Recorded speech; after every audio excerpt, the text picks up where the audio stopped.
fishing, hunting, wildlife management, resource protection, habitat conservation, public outreach, and education. It's what we do.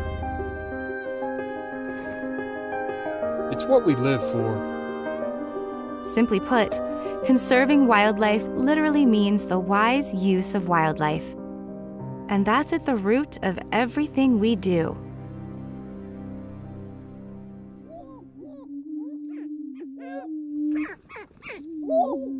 Oklahoma is one of the most species-diverse states in the nation. Making sure opportunities exist for hunters, anglers, and all those who appreciate wildlife is not only our job. It's our passion. We are your Oklahoma Department of Wildlife Conservation. From sunup to sundown, and sometimes all night long, the employees of our agency are relentless in their dedication to a job well done.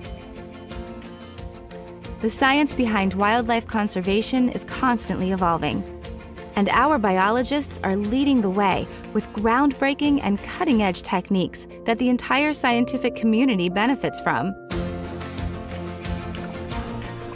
If that's not enough to make you proud, then consider this. We've been doing all this since our agency's birth in 1909, without using a dime of taxpayer money. That's because the Wildlife Department is designed as a user-pay, user-benefit agency. It's sportsmen and wildlife enthusiasts who pay the bill for wildlife conservation in Oklahoma. Revenue from the sale of hunting and fishing licenses make up the majority of the agency's budget. There's also another unique way that outdoorsmen contribute financially. Each time someone buys a gun, ammunition, fishing equipment,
I'd like to call to order the Monday, November 7th, 2022 meeting of the Oklahoma Wildlife Conservation Commission. Chairman Gaddis couldn't make it today, but I'm sure she's having fun in the sun right now. So welcome everybody, and let's get started, Rhonda. Okay. Roll call. Commissioner Mabry. Here. Commissioner Deal. Here. Commissioner Barwick. Here. Commissioner Holder. Here. Commissioner Zelps is absent. Commissioner Dillingham. Here. Commissioner Kane. Good morning. Commissioner Gaddis is absent. I'd like to welcome Commissioner Dio. Thank you, sir. Welcome aboard. Thank you. You want to make any statement or a brief statement about yourself? Well, sure. You know, you don't take the place of a guy like Bill Brewster, but I hope I can contribute and support the mission of the ODWC. The only thing Bill didn't tell me is that y'all had meetings during deer season. You know, in southeast Oklahoma, we shut down schools for deer season. So when I got that email from Mr. Strong about the meeting, I was a little bit shocked, but I figured his first meeting, I just better show up and shut my mouth. So anyway, I look forward to working with everybody, and thank you for the opportunity to be here. You bet. Welcome. Next, Russ.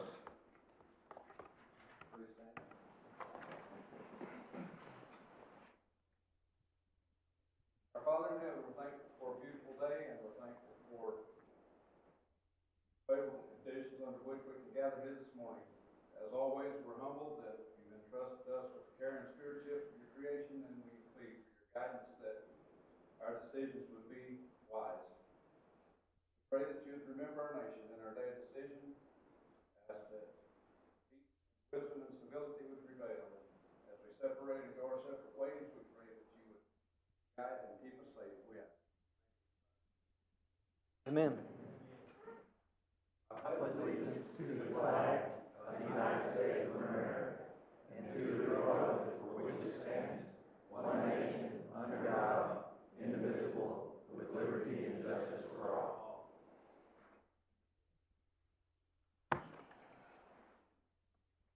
JD, do we have any guests you'd like to introduce? I think there's a few people in the audience today, it looks like. Thank you all for being here. Let's just start with the Herman Jones family. It's a big crew over here on our right, so thank you all for being here.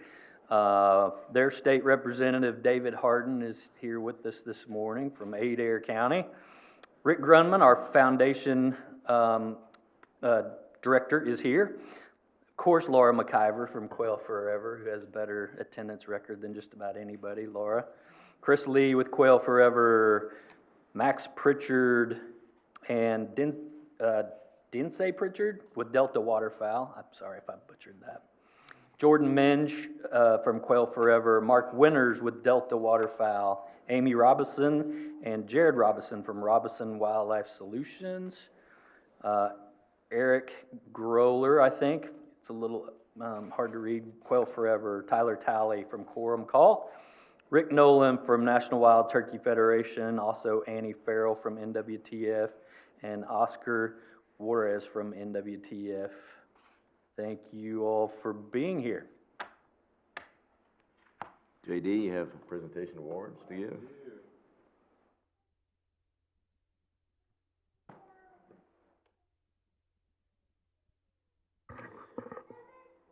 Okay. If I can find it. Okay. As usual, we want to recognize some of our staff that have put in 20 years or more with this agency, and we appreciate, of course, their long dedication to the agency. We're going to start with Gary Emmons, who's Law Enforcement's District 5 Chief, which covers the central Oklahoma area. He began in September of 2002 as a warden in Lincoln County. He was promoted to warden supervisor in 2017, promoted to district chief in 2019. He's a leadership development graduate, our wildlife resource professional program graduate, CLEAT law enforcement driving training instructor, CLEAT defensive tactics instructor, CLEAT firearms instructor, and he was ODWC's Game Warden of the Year in 2014. Give it up to Gary for 20 years of service.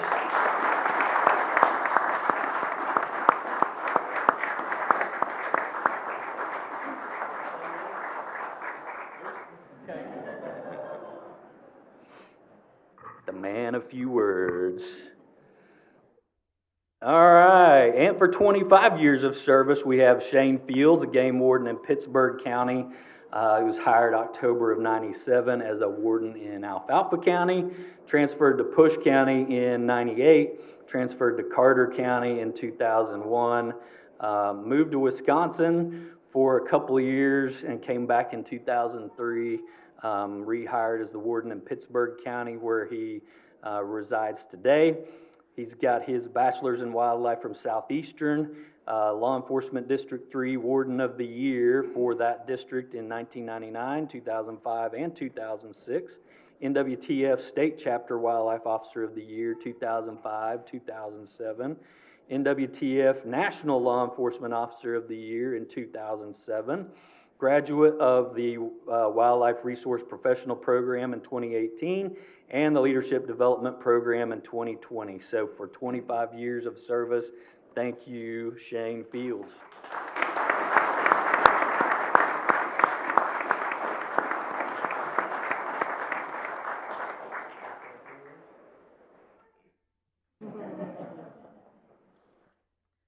Last time that I asked to speak a few words, I was at the National Convention in Tennessee receiving the NWTF State Chapter National Game Warden of the Year, and I pretty much just kind of froze up, had no clue I would get it. But, you know, being a game warden in 2 different states, I've completed 2 of my long dreams, and we got 9 vacancies right now, and I'm looking forward to seeing what the next 5, 10, 15 years down the road for these other new wardens coming in, because it's the best job you could ever ask for. And we have an amazing staff, amazing leadership. I can't say enough about this department. And we got a good friend, Tim Dill, is our 3rd District Commissioner. So I'm grateful and honored to be up here today.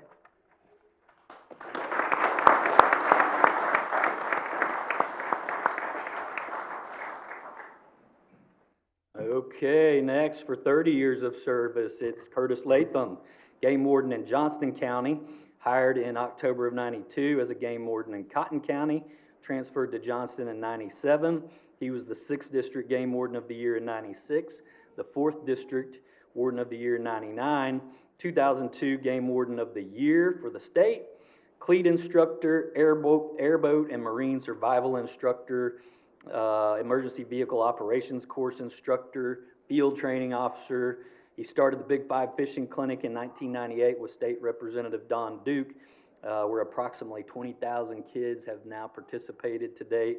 Married with 2 sons and a daughter for 30 years of service. Thank you, Warden Curtis Latham.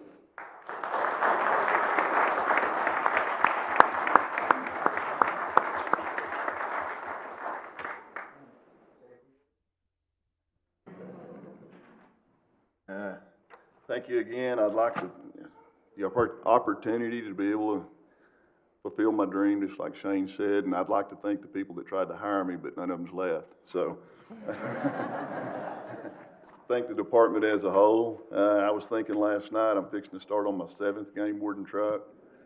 I've put about 800,000 miles behind the wheel in the game warden truck so far. Things have definitely changed since I went to work, new headquarters, moved into the computer age. When I went to work, or in college, of course, we completely transferred over to computers now versus writing stuff. The young guys in my district, when I went to college, our computer training was on an Apple IIc with the floppy disk. They didn't know what that was. But anyway, I'm learning, I'll put it that way. Again, thank y'all, seriously, and it's been a great ride. Young guys, it's gonna go by really fast. You're gonna be standing up here with me as I am before you know it. I promise you that. Thanks, guys.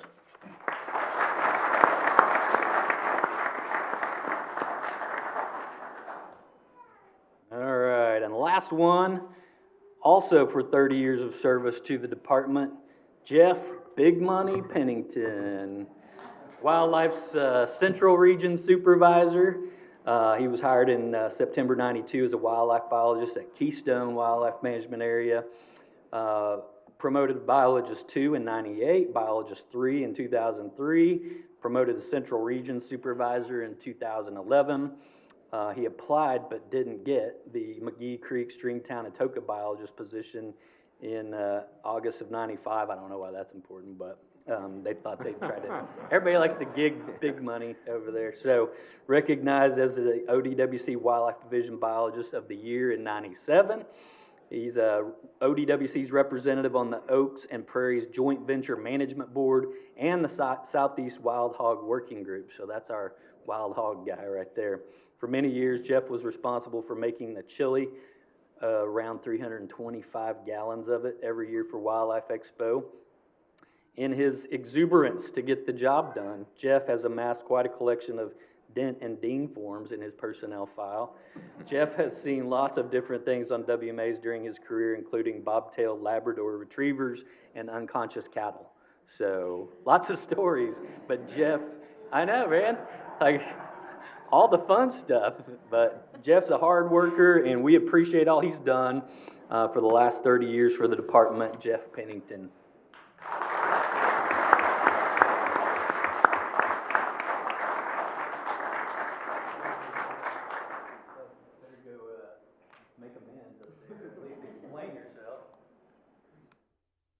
Yeah, a couple of those stories, I didn't know anybody alive was left that knew them, but,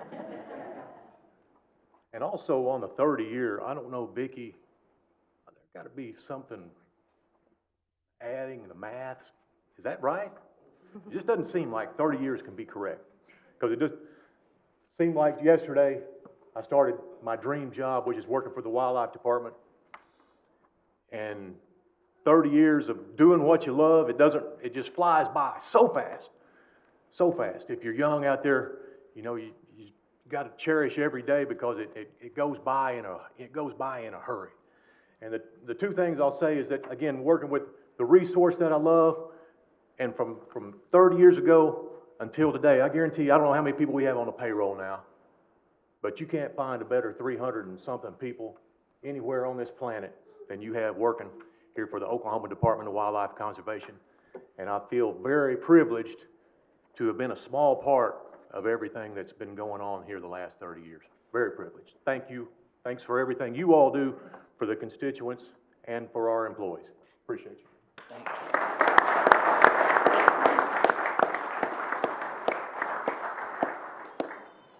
One thing I think was left out is, Jeff, aren't you a pyrotech? You love setting fires, don't you? Congratulations, everybody. Okay, item number 7, recognition of ODWC Wildlife Resources Professional Program participants. Amanda and Carla Betty. Good morning. I'd like to introduce Carla. She's going to talk to you about our Wildlife Resources Professional Program, introduce the participants, and also present the program requirements.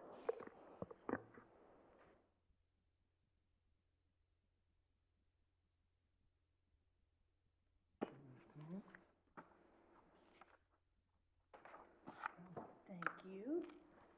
Good morning. I'm so glad to be here to introduce you guys to the newest Wildlife Resource Professionals class. And I just have a really short presentation to just give you a little background on what the program is. WRP is an interdivisional training program. Participants have to complete at least 160 hours over 2 years, and they learn all the aspects of fish and wildlife management across the agency, but particularly outside of their own division. The WRP program includes 12 to 14 content-specific workshops. We go around the state to different locations. They also have to complete a certain number of professional development or HRDS coursework, and then they have to do so many hours of field work outside of their program or outside of their division. We've had 6 classes of WRP since it started in 1999. Normally they're a 2-year program, but you'll notice that there's more than 2 years between each graduating class. Our latest class started in 2018, so they should have been graduating in 2020, but then COVID happened. So we had to take a little hiatus from WRP for a couple of years. We've had a total of 138 employees complete the program. Of that, 56% are still active employees. 32% have retired from the agency, and we've only had about 12% that actually resigned and moved on. So the class of 2022, we had 24 participants. They completed, each participant completed 124 hours in 12 different workshops. As a whole, they completed 1,250 hours of professional development coursework and over 1,700 hours of field work across the state. So we kicked off our new class in December of 2018 here at our new building. We also did cover the education, all of the education programs in December. We used the facility out at Arcadia. They had a really great time learning about all the education programs, and we always eat really well at all of our trainings.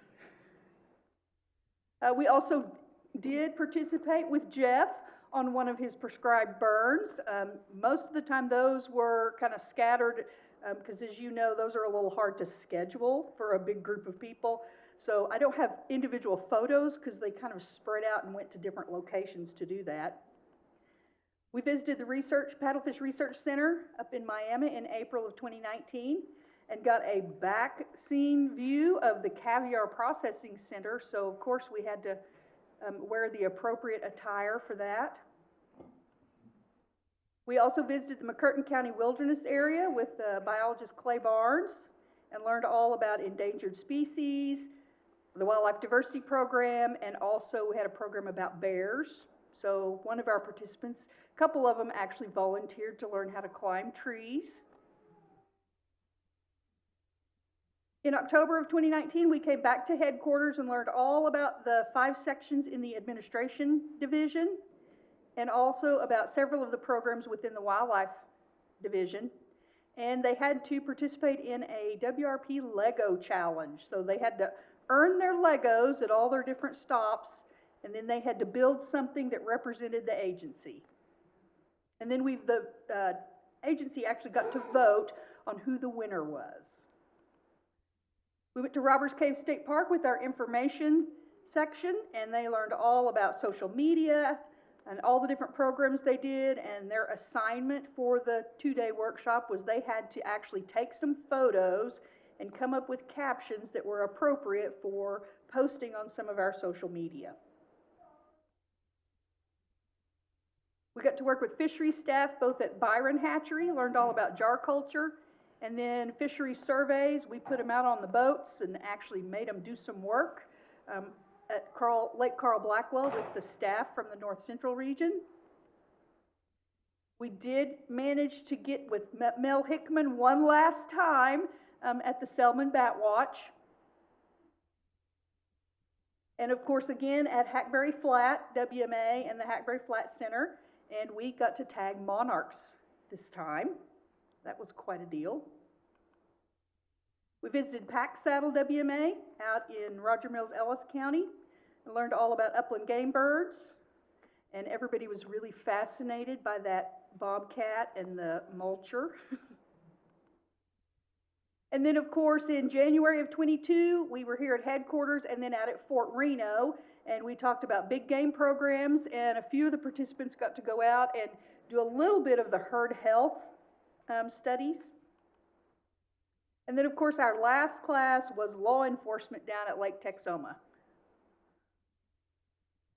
So with that, I would like to recognize the graduating class of the 2022 Wildlife Resource Professionals. So if you guys would come forward when I call your name, and we're just going to line up here up front. JD, do you want to hand out certificates? And I have certificates for you guys. Now, not everybody could be with us today, so some of them are not here. The first is Kelly Adams, and she could not be here with us this morning. I don't believe Jeremy Bershey is here. Or is Emily Clark? Wow, they all abandoned me. Or Philip Cottrell, all the people at the beginning of the alphabet. Alan Couch. Yeah. Cody Criswell. Carol Davidson, who is now retired. Jeremy Duck. Wow, where'd they all go? Rebecca Fillmore. There she is. There we go. Yay! Rebecca's in our fisheries division. Ben Half. You want them lined up? Yes. For a picture? Just slide them there. Mark Hanna, law enforcement. And,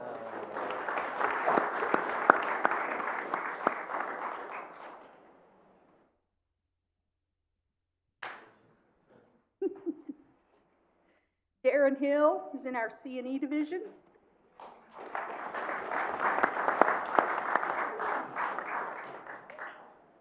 Whitney Heskett, also C&E division.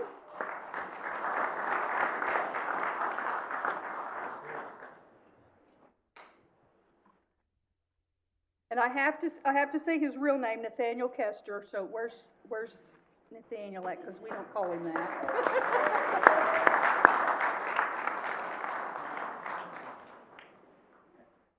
And Nathaniel's in our wildlife division. Becky Rauner in administration.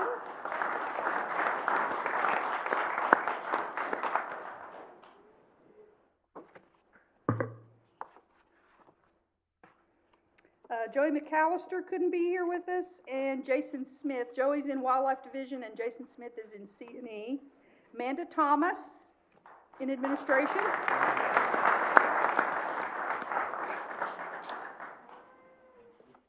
Jeff Tibbetts could not be here. He's in our wildlife division. Billy Bob Walker. Yep. In law enforcement.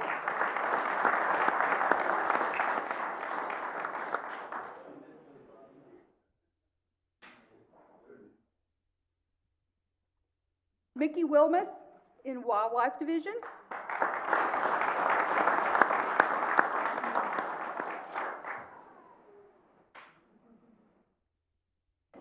Cody Youngblood, law enforcement.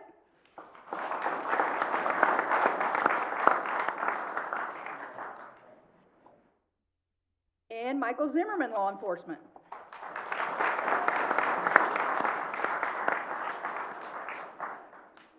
And I am so proud of you guys, and thanks for sticking with me for 2 extra years on your program cycle. We were really glad whenever we could finally get back together after COVID, and we are going to have one last get-together in January, but I present to you the 2022 graduating class and your newest wildlife resource professionals.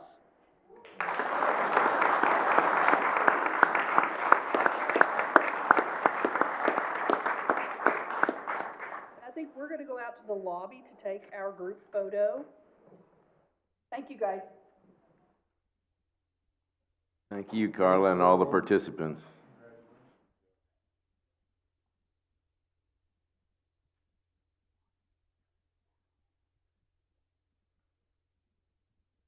Next up on the agenda is one of my favorite agenda items each year, and that is recognition of the Oklahoma Landowner of the Year. I believe this year it's Herman Jones and Bill Dinkins. You want to take it from here?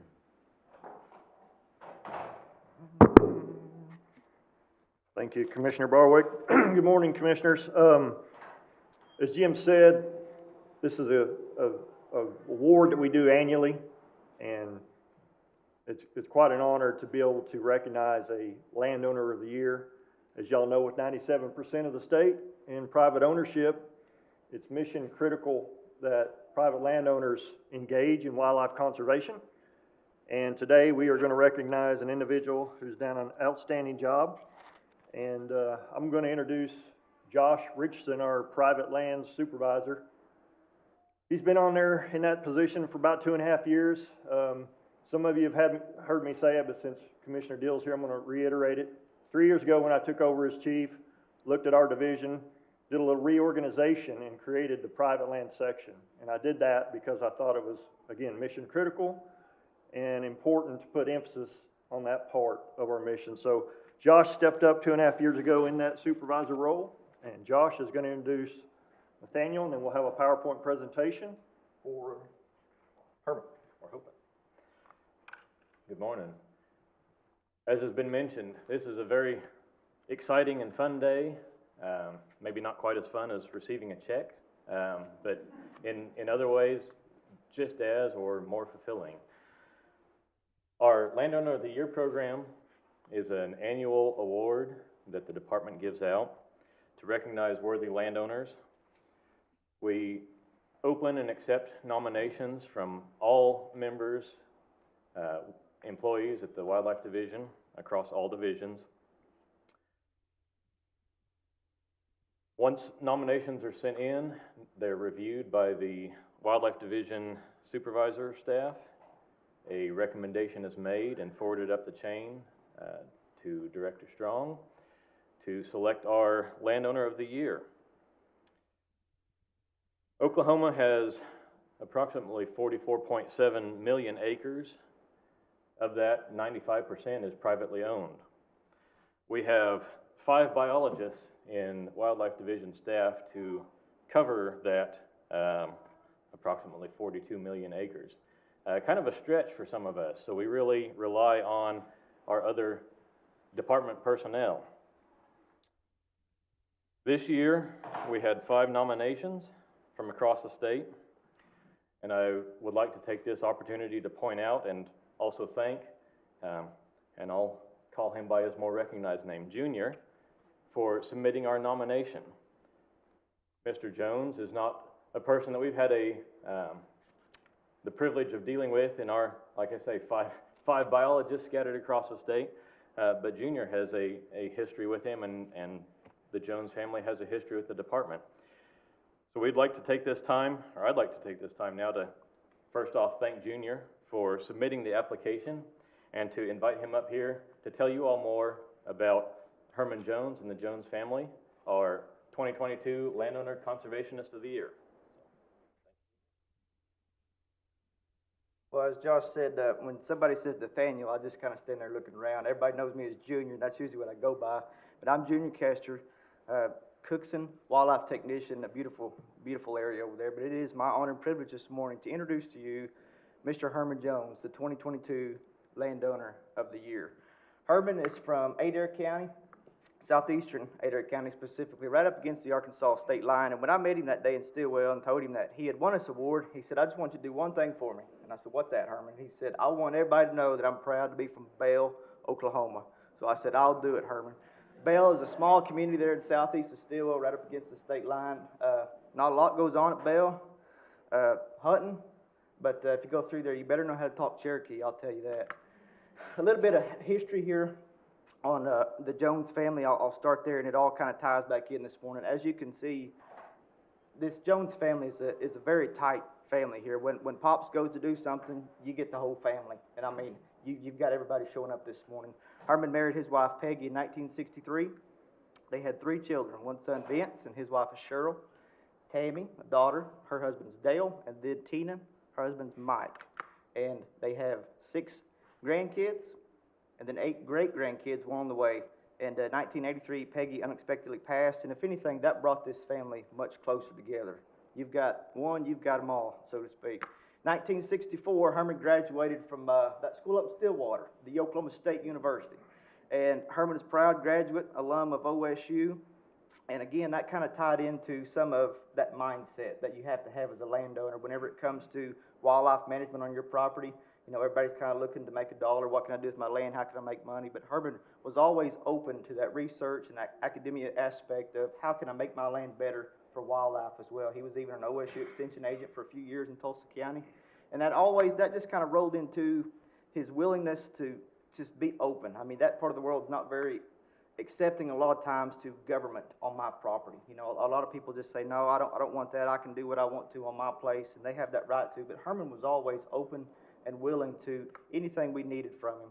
Years ago, before I worked with the department, I had the opportunity and privilege to work with the OSU Fish and Wildlife Co-op unit there, doing the ODWC OSU Northeast Region Black Bear Research Project. And back then, there really wasn't that many bears there in the northeast part of the state.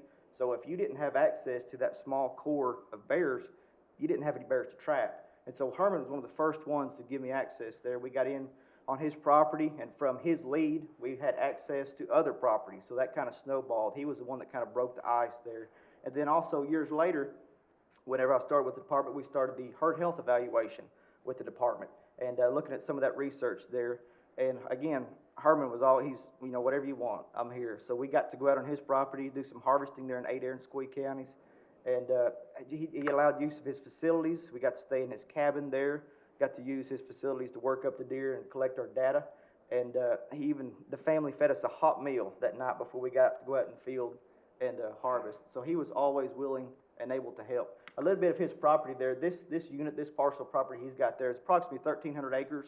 And to say, you know, he's got cattle, it's a cow-calf operation, but it's not a ranch. It's not a cattle ranch by no means. He uses those cattle very similar to what we would on our WMAs in our grazing leases. They're more of a tool to him than really a hard source of income. So he has some cows there that he uses to maintain his openings. Herman was also elected to the 8 Aaron County Conservation District Board, where he served for about 12 years. And in doing so, he got, you know, familiar and was able to get in some of the state cost share programs, the EQIP programs, and then the HFRP. And the HFRP program, which is the Healthy Forest Reserve Program through the NRCS, is really what I'm going to talk about this morning. Herman enrolled about 800 acres of his property there into the HFRP in about 2010. And really that HFRP program was geared towards increasing habitat for the federally endangered Ozark big-eared bat. It was looking at increasing the habitat for that bat, which, you know, anybody's been to 8 Aaron County, you know, fire suppression over the years has really closed that canopy off and made that closed canopy timber, which it just doesn't grow a lot of food. So Herman enrolled in this property, one of the first ones there in the county. And they went in, the NRCS did a cruise and an inventory of his timber and decided that the hack and squirt method would be the best management practice there for his property. So that was done in the fall of 2011, late summer, really, I guess I should say. And anybody that's been in the woods, you know, August and September is not a very nice time to be in the woods. But that's what they asked of Herman to do, was go in there to that property and thin that timber with that hack and squirt method, utilize the imazapyr herbicide, and they went in there and targeted trees from about 9 inches down. And once that was done, once the tree thinning, the tree killing was done, then fire was the next tool up. And fire is that great maintainer. It's once you get those fire guards in place and start burning that property, that's really where you start getting your best bang for your buck, so to speak. And so he put that property on a 3-year rotation and has now been burning it pretty religiously. And I've got a few pictures here. I'm trying to show, I didn't really have any good before and after pictures, but I do have a picture here. This is on Herman's property boundary. On the left-hand side of the screen would be the adjacent property. I'm kind of standing there taking the picture in the fire guard, and then over on the right-hand side, if you can kind of see that, a lot of the dead standing snags is still there, but you can just see the forbs and the amount of grasses that has responded after thinning that timber, getting that sunlight on the ground, and then burning it. That's really good stuff. That is not very indicative there of 8 Aaron County. Again, one more picture, kind of the adjacent properties on the right. Herman's is on the left. You can see on the right-hand side, some of that timber has a little bit of grass growing, a little bit of natives, but it's not like what it is on Herman's place. And they could probably tell you, hunting on that, there's probably a distinct line as well where the wildlife respond to being inside that versus outside of that. Just so much more food there. A little bit of shot there from interior of the unit, you know, getting that sunlight to hit the ground and burning it, the forbs and the grasses just respond to it quite well. Another shot here of some native grasses in that opening. One of the big things too, like I said, Herman was kind of the first to do a lot of this stuff there in the county, and one of the big things that got everybody else jumping on board wanting to join this HFRP and sign up for it was his response to his turkeys, his turkey population. You know, looking at this is great nesting cover for quail or turkey as well, but when Herman would start burning that place in the spring and all the turkeys would just flock to his place, everybody started going, hey, where'd the turkeys go? Well, they're on Herman's. Well, maybe he knows what's going on here. So that kind of led to just that mindset that he had, and it kind of started flowing over to everybody else there around him. Another shot inside the unit there. I mean, that's good stuff. That's not normal 8 Aaron County. I mean, this is something that kind of reminds you of like cross timbers, Osage County, for example, if you want to think about something like that. That's good stuff. You know, most of the time, a 30-30 in that country deer hunting, about 30-40 yards is all you need, but now you can see way more than 30 yards, that's for sure. Another cool picture here, I took the does, a couple fawns there standing on this pond dam. This is inside Herman's grazing unit in some of his fields. And as you can see there, he built this pond kind of through a state cost share program for the livestock, but even though that program was geared towards the livestock, the wildlife benefit this, they benefit from that as well. They've got that water there, and this picture was taken a few weeks ago when really we were in the middle of one of our worst droughts there in Adair County we've had in years. This pond, if you can tell, it's at full capacity. It's at its spillway, and a lot of water in that country, a lot of just seepage and natural springs, and he put a pond right there on one of those springs, and it's collecting that water. Another cool shot here of the property. This is a typical Ozark spring. It's beautiful down through there. As you can see, the timber has not been thinned in these areas. That's still pretty thick, and that was done specifically to protect those riparian zones, those riparian areas, and preserve that water quality. Another cool shot here from a little opening field up on top of on Herman's Place, overlooking back to the north and east. It's just, I'm a little partial, but that is beautiful country over there, that far eastern Adair County. Here's a shot of one of Herman's elevated blinds he's got. Really, these are really, really good for getting kids introduced to hunting. When I was growing up, we didn't have stuff like that, and you got cold and you got wet, but you can get kids up there in these blinds, and they can just have a good time. They can have a good experience. They can stay warm, they can stay dry, and that's really what it's all about, getting, kids out to hunt and just having a really good time, a good experience. They don't have to be perfectly still. They can see deer, and that rolls over into some of them grandkids and great-grandkids having a good time. As we can see up in the upper left, got a couple girls up there with a big doe they've harvested. We got some hogs in that country as well. And up the upper right-hand corner, everybody's got a coon hound, seems like. Some of them dogs, well, they will climb the trees trying to get after that raccoon.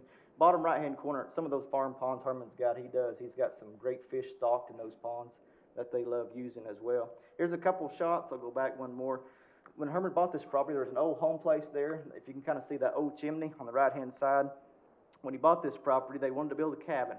So they started out there, the timestamp's 03, so that's about 20 years ago, but he incorporated that old chimney there into his cabin, got some help, got some of the grandkids out there helping him build that cabin, and here's the finished product. And, even though this is not a multi-million-dollar five-star resort in the woods by no means, but the memories that pole barn cabin has made right there, that's priceless. That's what it's all about right there, getting a family together, getting them out hunting. And now Herman's retired. If you're looking for him in deer season, he's sitting on the front porch of that cabin right there. Shot from inside there, again, like I said, this ain't nothing fancy. It's a spot to get all the kids and the family and everybody together and enjoy some outdoor Oklahoma. Congratulations, Herman.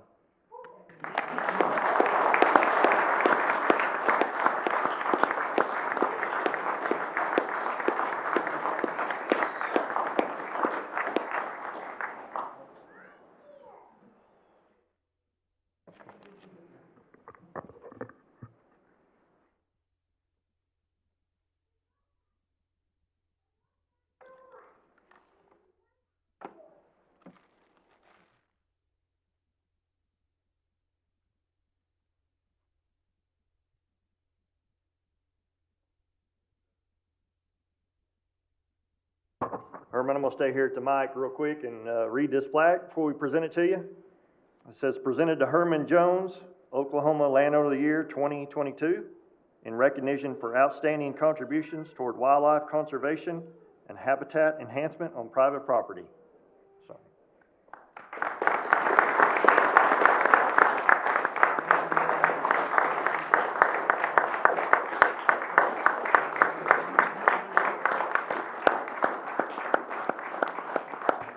We're gonna go ahead and do a picture real quick, but then we have another presentation for Mr. Jones, so stand by.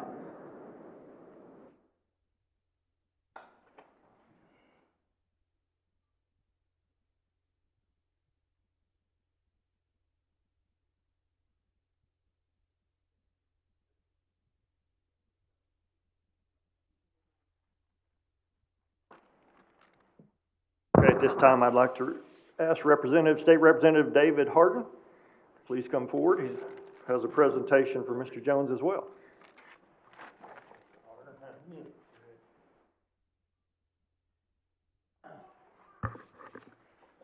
Thank you for having me up here. I've known the Jones family for several years, and I can't think of a better person to receive this award.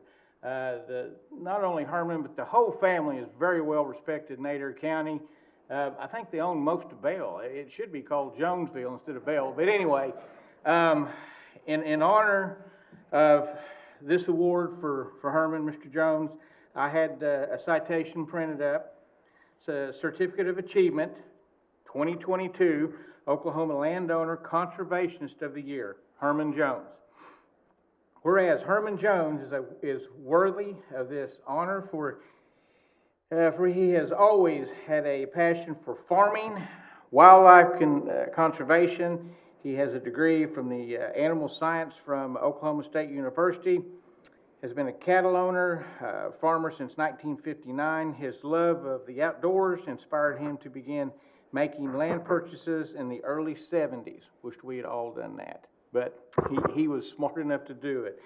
Whereas Herman Jones keeps a balance of pasture and forest land with a natural water supply to supply healthy habitat for wildlife, including white-tailed deer, wild turkey, and the occasional bear. I think the occasional bear is getting more and more now. We've got several of them down there. He has always respected the land and the wildlife that inhabit it has practiced by responsible harvesting and techniques. Whereas Herman Jones has been an active partner with the Oklahoma Department of Wildlife Conservation and provided access to his land for their studies of deer, turkey, and bear populations. He has also participated in conservation easements, hundreds of acres of his land. This has been in support of the endangered Ozark big-eared bat, which has several colonies located near his property.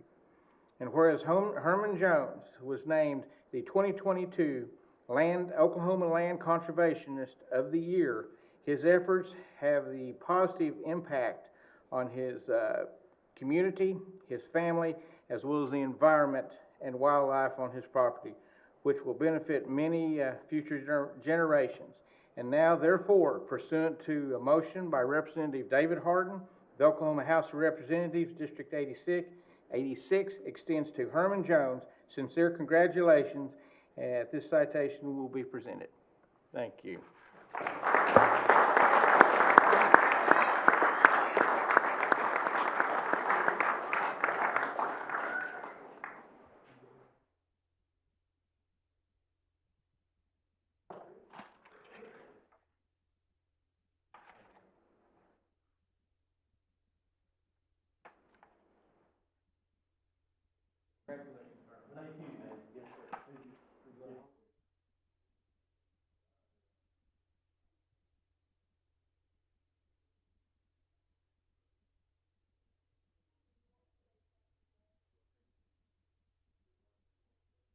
I'd just like to say it's a great honor to be chosen, to this award that I've received here today.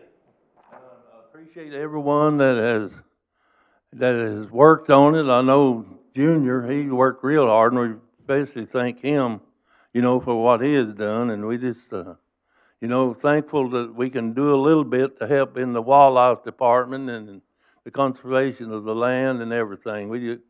As you seen on the map there, if we'd take one more step and go east, we wouldn't be in Oklahoma. So we're way down there in the Razorback land nearly, but we on the Okie side. So anyway, it's a great pleasure, and my family and I thank everyone very, very much. And y'all keep praying for us, and we'll remember you all. And I thank you very much from the bottom of my heart. It's a great honor.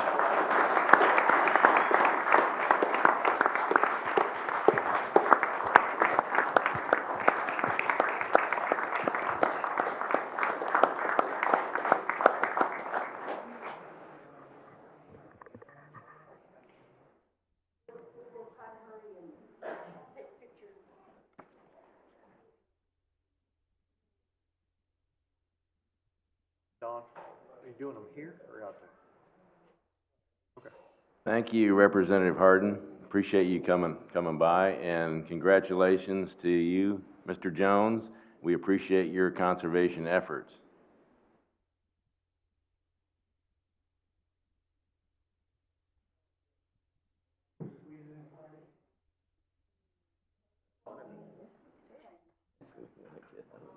I don't know. Yeah, should we stand or? I guess we could. Yeah, okay. Okay, squeeze it.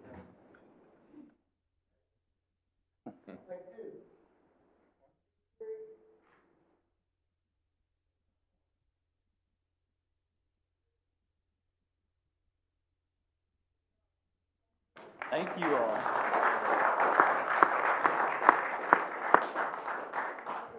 You bet, thank you. Thank you. I have a question for Junior. Junior still here? He's headed to Adair County. Junior, I wanted to ask him if anybody's living in that shooting house. That's one of the finest one I've ever seen. Oh, I would, especially this time of year.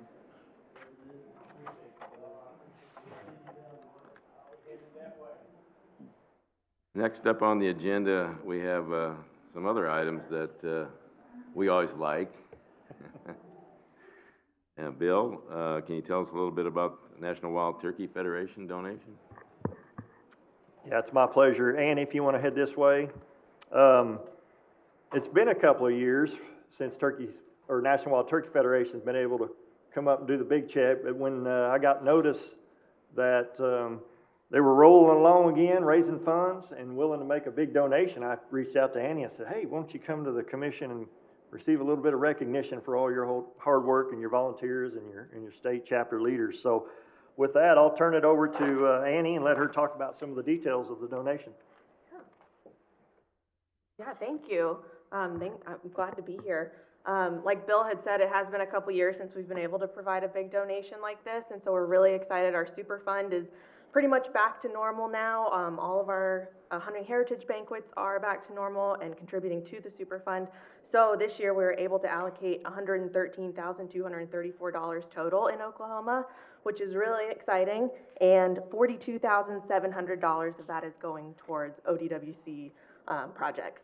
So we have 4 WMA habitat projects, one on Canton WMA, Sandhills, Black Kettle, and Cimarron Bluff WMA, and most of those are eastern red cedar or invasive species removal projects. We also have the National Archery in the Schools program, $5,000 towards that, and $5,000 towards the Scholastic Shooting Sports program. We also have $1,700 for a turkey decoy for law enforcement to use in the eastern half of the state. So $42,700 total.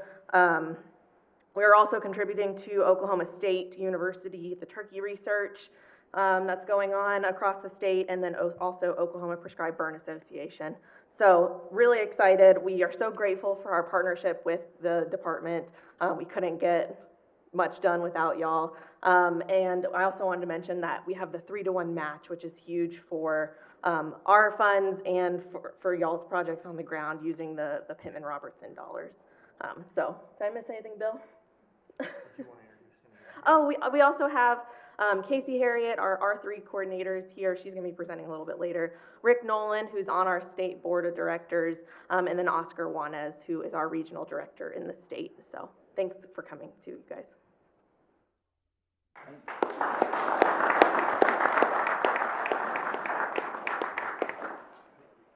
Thank you, Annie.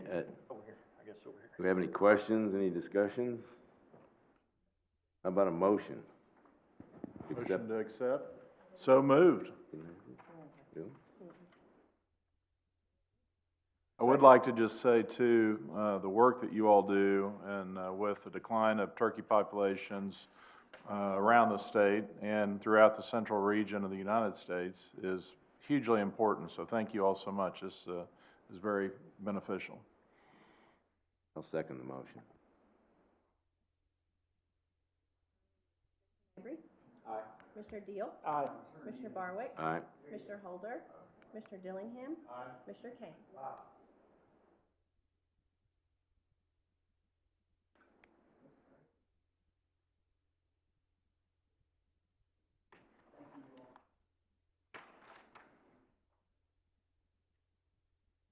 Thanks again for that generous donation. We appreciate it. Bill, you're still up. I am. We can always use more money. So, another one of our NGOs that is here to donate some funds for us today is Delta Waterfowl. I'm gonna go ahead and ask Paxton to head this way. I brought Paxton in front of you because he is our new wetland migratory bird biologist as of November 1st. He's been working for us about a year as a technician in that section. But like I said, just recently promoted to biologist. So Paxton, I'll let you do the honors and introduce our next guest and talk about the donation. Cool, yeah, I'd just like to thank Max and Denise Pritchard and Delta Waterfowl of Oklahoma for donating some money to our youth waterfowl hunts. It's an awesome way to get kids out in the woods and kind of introduced to duck hunting. Max and Denise and Delta Waterfowl are, really good at organizing their volunteers in Oklahoma City. They come out and help band geese and do things. They're pretty good at organizing. They kind of do community outreach and show up to meetings, city waterfowl hunting meetings when they need to, make their voice heard. And so I'd like to thank them for that, and that's it. Appreciate it. Y'all want to come up, Matt?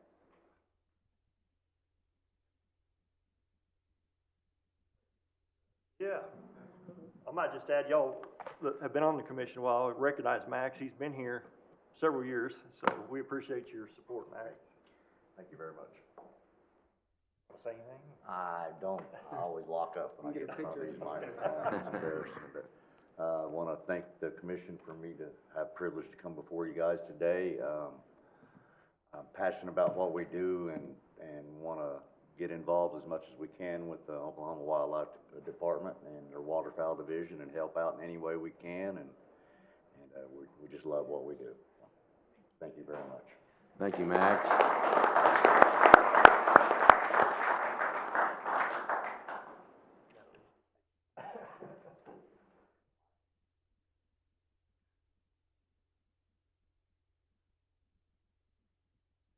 Do we have any discussion or questions for Max? I'll entertain a motion to accept. Commissioner Mabry? Aye. Commissioner Deal? Aye. Commissioner Barwick? Aye. Commissioner Holder? Aye. Commissioner Dillingham? Aye. Commissioner Kane? Aye. Thanks again, Max, and welcome aboard, Paxton. Next, you're still up, Bill. Keep that money rolling. I know We it. like that. Been living right, haven't we? So, Laura MacGyver, y'all know her well. So, come on up, Laura. Again, another great partner that we've had, and and all these donations, y'all realize this, that we can match this up to 3-to-1 with PR money. So it's huge right now, especially in the situation we're in financially for these outside donations to come in. So we're very much appreciative. But Laura, go ahead. Thank you. I'd like also to introduce and bring up Chris Lee and Eric Royer for the Plainsman chapter, which is where this donation is coming from. It's good to see everybody again. Welcome to getting to roll into the fall and hunting season. I can't wait, so counting down the days. Want to thank you for the opportunity, and just as a reminder that we value this relationship with ODWC. The department is extraordinarily wonderful to work with, and we truly appreciate that on our side. And I couldn't help but notice on the Herman Jones, I always preach this to my chapters, these guys can vouch for it. What we do when we work with landowners, a private landowner especially, is getting with those boots on the ground is that snowball effect. You get one person in one area doing something awesome with conservation and wildlife with their property, and then it just snowballs because everybody else notices, and then it grows outwards. So I was delighted to see that landowner award, and a shout out to Jeff because he is awesome to work with as well.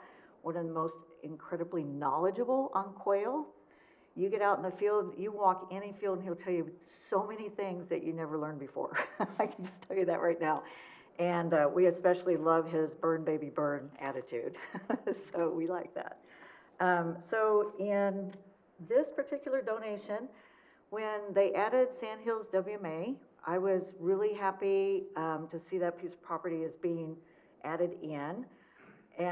But when you got there and toured it, it was overwhelming for a bird person to see the amount of eastern red cedar there.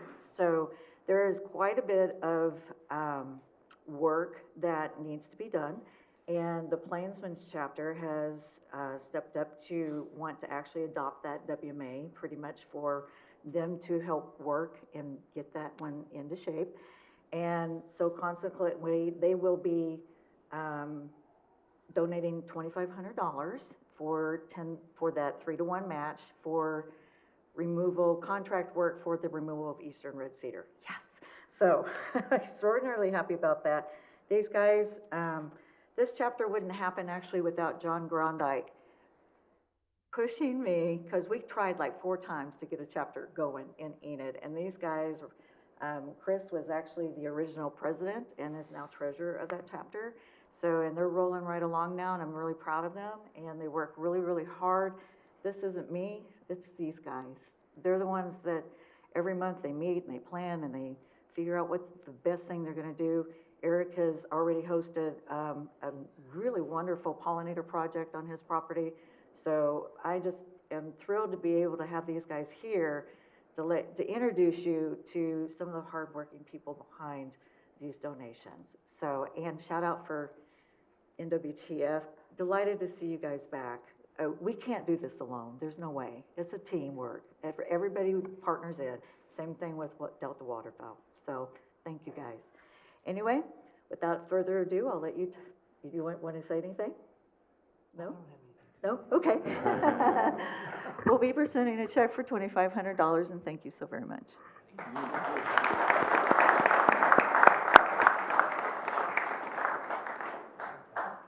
Thank you, Laura. You're a great partner for the department. We appreciate all your efforts and all your staff, so keep up the good work. Do we have any discussion or comments on the donation? Second. Commissioner Mabry? Aye. Commissioner Deal? Aye. Commissioner Barwick? Aye. Commissioner Holder? Aye. Commissioner Dillingham? Aye. Commissioner Payne?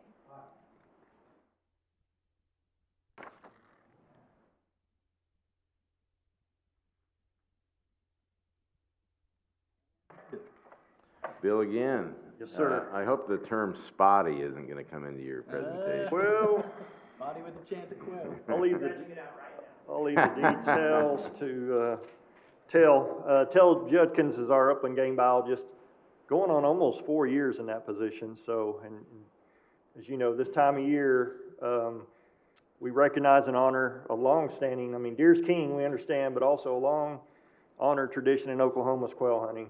That was the first experience my father and I had, was chasing birds in western Oklahoma. So Tell's going to come up and hopefully tell us some good news about this year's forecast for quail and pheasant. So, Tell. Thanks, Bill. I appreciate that, and I've removed the word patchy from my presentation. I'll probably sub in a different word. Yeah. So who here thinks it's going to be a banner year? Raise your hand. I think everybody's pretty aware of drought impacts and things like that across the state. Commissioners, I first want to thank you for affording me the time to come up and talk today. In your packets today, there should have been our quail season outlook and our pheasant season outlooks. Feel free to holler at me if you have any questions on those, or if you didn't get one, I've got some more copies. We'll dive right in here, like Bill said, on the upland game biologist, going on 4 years, which I think probably has me one of the longest tenured quail guys for the department at this point.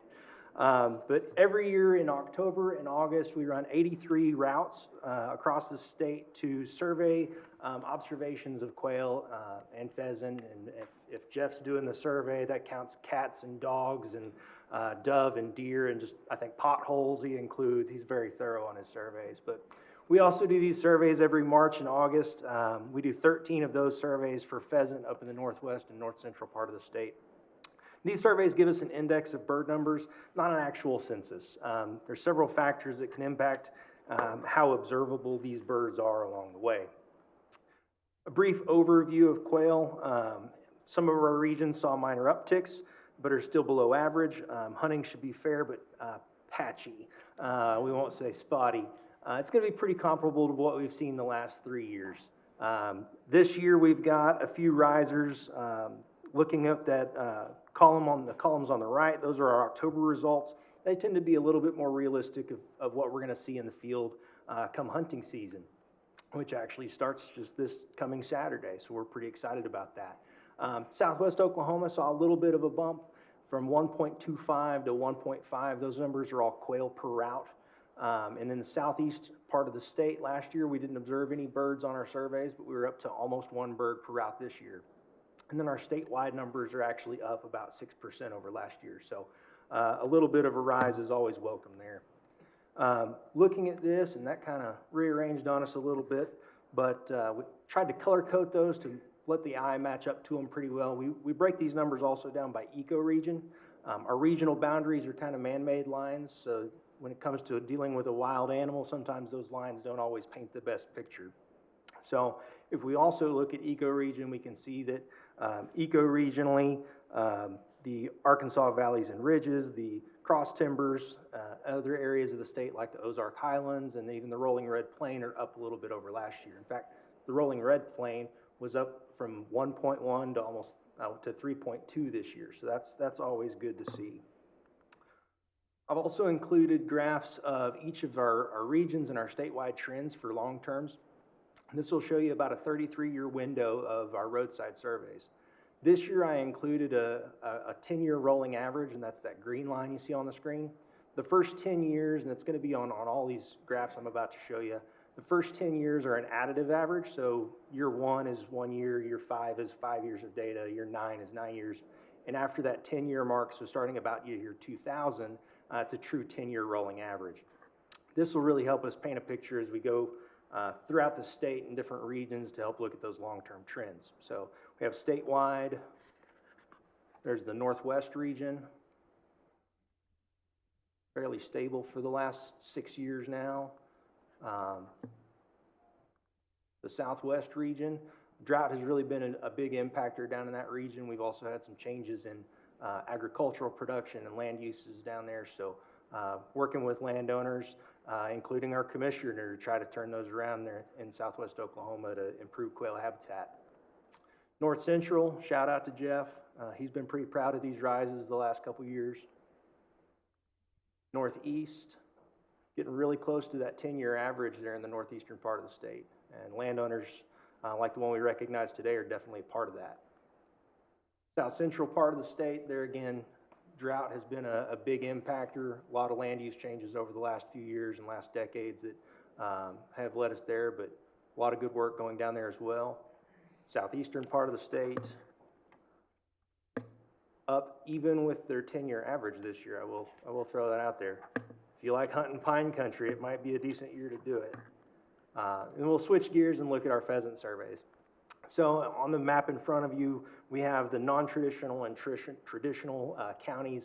Traditional basically means that these are the counties that have been surveyed the longest. When we started doing pheasant surveys, these are the 5 counties we started in, and then that's branched out to the counties in yellow or where pheasant hunting is possible.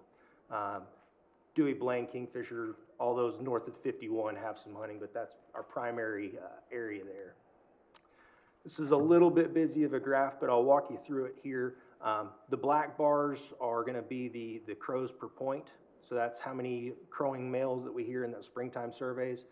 The black being the traditional counties, the orange being our statewide survey, and then we've also got the 10-year rolling average and the long-term averages built into those. Overall, not too shabby, doing a little bit higher numbers in some of these counties than even some of the quail that we see on these surveys. So definitely good to see. Then we also do those brood surveys like I was talking about earlier in August, and these are those numbers. I kind of dumbed this graph down just to give our minds a break and remove those 10-year averages and give us just the plain look. Here we actually will see a little bit of a bump this year in those traditional counties and just about even on the statewide counties as well. So, but definitely well below our 10-year averages and long-term averages. I want to kind of switch gears just briefly and talk about hunter participation and harvest. So the top left graph that you see is our total harvest versus our number of hunters on quail. And our bottom right graph is the same data for pheasant hunters. There's a little bit of a glitch in the matrix, if you will, in the pheasant surveys. We observed that dip in 2020. I don't know if that's a true thing. I'm kind of giving it a few years to see what that looks like. All of this data comes from our game harvest survey. But you can definitely see that not only has our numbers of quail declined, our number of quail hunters have declined, and then our number of quail that are being harvested have greatly declined. But just the kind of shape of quail versus pheasant there definitely gives us an idea of what our hunters are doing year to year and what's going on in the field during the season. Another way to look at that, and these two graphs are for our quail hunters only, is looking at the mean days of field. So we saw in those previous graphs where it just tanked with quail hunters. But really we've gone from, on average, about 7 days of field. So they're not putting up Wade-free numbers by any stretch of the imagination, our average hunter out there. But have gone from about 7 days of field to, on average, right around 5, 6, and then last year, our metrics changed a little bit on our game harvest survey to include some non-residents. So we think we probably got a few more quail hunters involved in that, and that's where we're seeing that uptick for last year. Again, kind of give that a few years to feel those numbers out and see what they do. On the daily harvest, I really thought this one was interesting because, you know, we all hear the stories about the quail hunters going, man, I didn't find any birds. Well, on average, all the way back to 1986, our average daily harvest for a hunter, and these are unskewed statistics, they're directly from the survey, came from about 3.5 birds per day in 1986, and then in 2021 was up to almost 2.5. So really not a huge decrease as far as what the average hunter is seeing. So it's definitely something kind of promising that we want to keep an eye on over the next few years. Switching gears again, we're going to talk briefly about Oklahoma's climate and why these numbers are the way that they are. I'll be brief because these graphs can get kind of convoluted and easy to kind of lose yourself in a rabbit hole. But this is our Oklahoma climate presented in precipitation by the average annual rainfall. So with that, you can kind of see the dips of when we were wetter years, when we were drier years, and that roughly translates to when we were El Nino versus when we were La Nina. The last 3 years, we've been in a La Nina pattern that's really impacted quail numbers. But this goes all the way back into the 1900s, so to statehood. And you can see as technology has advanced, those numbers have gotten a little bit more standardized. I think the methodology's improved there. But I actually ran this against our roadside survey data. Just based on this graph, there was a very weak correlation between the numbers of our roadside surveys versus this. Correlation, you want like a 1. That's the best thing you can get of, you know, these are just hand in hand. These were 0.09 as far as their correlation. But when we switch gears and start looking at temperature, that's showing us when we're a warmer year versus when we're a cooler year. We actually had a much stronger negative correlation with these numbers of about 0.22, which is still not, you know, going to get you peer-reviewed published papers, but it's interesting to see, and it's something that I definitely want to dig in a little bit more to look at. But, you know, we can't really look at 100+ years of history, so let's kind of focus on this last year. March 8th, this is our maps taken from the drought monitor to show us the levels of drought. There's a color gradient there from white to that dark red. Dark red bad, white good, basically. But March 8th, coming out of winter, you can see over half the state was in extreme drought or exceptional drought. It's not a good thing for quail coming out of those really harsh temperatures that we had in February. As we roll forward the calendar to about July 5th, we actually started to get some relief from that drought. I was getting pretty excited about that time of year, and then the spigot turned off. And as we got to October 18th, we were back again. I think it was 99.7% of the state was in severe drought or worse, which is not good for anybody.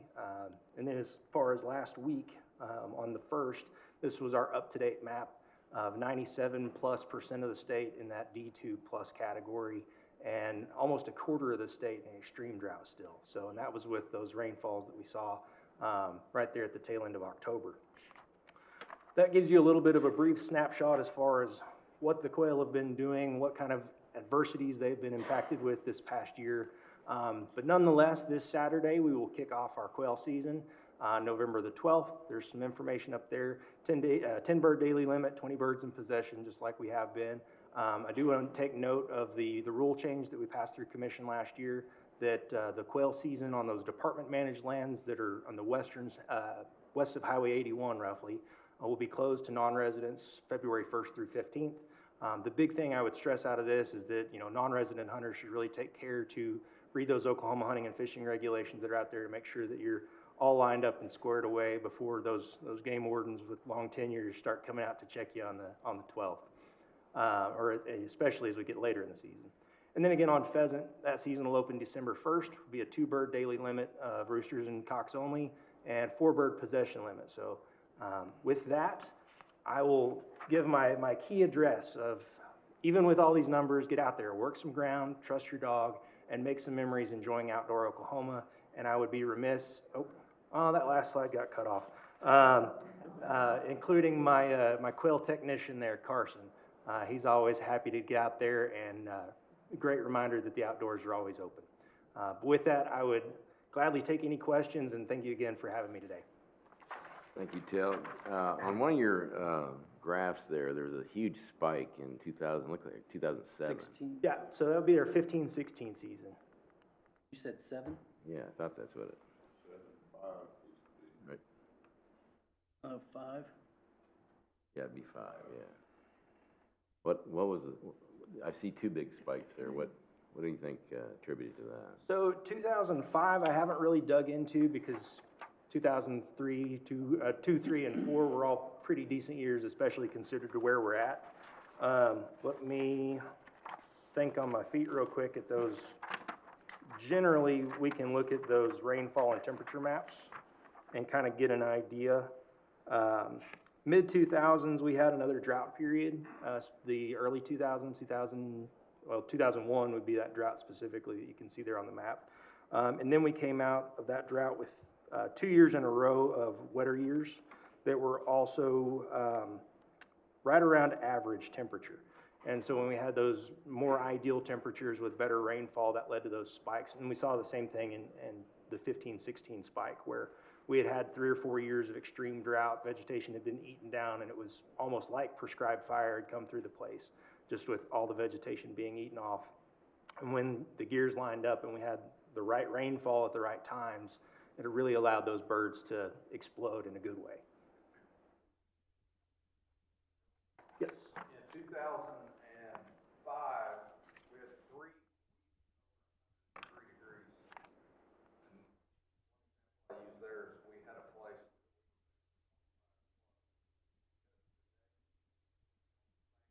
Area. 25 coveys a day. 25 coveys a day. You hearing that? Yeah.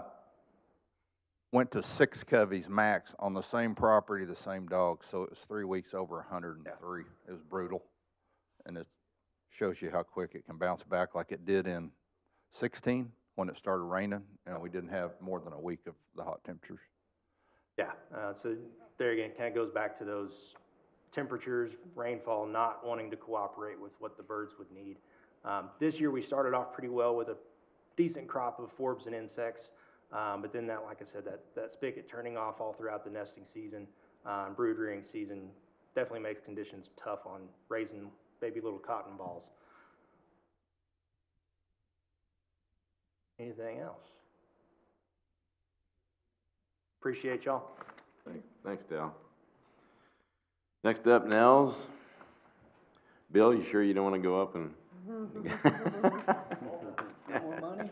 Bill's actually got a connection here with Casey Harriet, is who I'm going to introduce. But Casey started work for the department as a wildlife technician, helping get our Oklahoma Land Access Program, or the OLAP, as you've heard it called, OLAP, started. And OLAP is a program whereby the department leases private land for public hunting, fishing, and wildlife viewing. So ODWC partnered with the National Office of the National Wild Turkey Federation a little over 3 years ago to create a shared R3 hunting position for Oklahoma. And R3 stands for Recruitment, Retention, and Reactivation of Hunting. And there are about 10 of these positions across the nation, and I'd just like to recognize that the NWTF, for their organization's commitment to saving the hunt and finding creative ways to partner with state fish and wildlife agencies. This position is funded through a wildlife restoration grant, a PR grant, 0 license dollars in this position, but the NWTF provides that 25% match. That's their donation through their national organization. Most of Casey's day-to-day supervision happens through Colin Berg, who's our education supervisor out in the Jenks office. So you can see this is a really unique and I feel like a great partnership. I would say Casey is married to Jacob Harriet, who's a state game warden in Lincoln County. And her mother, Kelly, is back in the back, right? It's a family affair, works downstairs in our mailroom. But Casey's a proud mom to 1-year-old shepherd Don and has had a really good hunting season so far. So with that, Casey.